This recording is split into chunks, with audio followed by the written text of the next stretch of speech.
जब यशोदा के लला कन्हैया गोकुल में रहा करते थे। गोकुल के पास ही यमुना नदी बहती है। एक बार यमुना को कालिया नाग ने अपना घर बना लिया और नदी के पानी को अपने विष से जहरीला कर दिया। उस पानी को पीकर पशु पक्षी और गांव के लोग मरने लगे थे। एक बार श्री कृष्ण अपने दोस्तों के साथ खेलते खेलते यमुना नदी के किनारे पहुंच गए और खेलते खेलते अचानक से उनकी गेंद नदी में गिर जाती है। अब यमुना नदी के पानी और उसमें रहने वाले कालिया नाग के बारे में सभी को मालूम था, इसलिए मौत के डर से कोई भी नदी में जाने को तैयार नहीं हुआ। तब श्री कृष्ण ने कहा कि मैं गेंद लेकर आता हूँ। सभी बच्चों ने उन्हें नदी में जाने से रोका, लेकिन वह नहीं माने और नदी में छलांग लगा दी।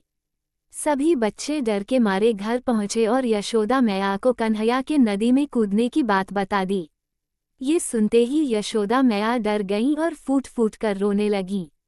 ये बात धीरे धीरे पूरे गोकुल धाम में जंगल की आग की तरह फैल गई।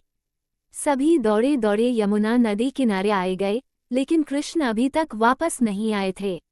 वहीं नदी में कृष्ण को देखकर कालिया नाग की पत्नियों ने उन्हें वापस जाने को कहा, लेकिन कृष्ण नहीं माने और तभी कालिया नाग जाग गया। कृष्ण ने कालिया नाग को यमुना नदी छोड़ने का आदेश दिया, लेकिन कालिया नाग ने मना कर दिया और कृष्ण को मारने के इरादे से उन पर हमला कर दिया। कृष्ण और कालिया नाग की जोरदार लड़ाई हुई।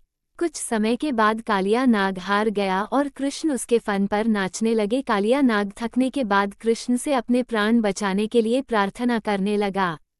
तब कृष्ण ने उसे अपने स्थान पर वापस जाने को कहा। कालिया ने कहा कि वहां पर गरुड़ मुझे मार डालेगा, मैं वहां कैसे जाऊं? इस पर कृष्ण ने कहा कि मेरे चरणों के निशान तुम्हारे फन पर हैं, उसे देखकर गरुड़ तुमको नहीं मारेगा। इसके बाद कालिया नाग श्री कृष्ण को अपने फन पर उठाकर यमुना नदी से बाहर आ गया और इसके बाद अपनी पत्नियों के साथ अपने स्थान पर चला गया। कृष्ण को सही सलामत वापस पाकर सभी बहुत खुश हुए और गोकुल में उत्सव मनाया गया।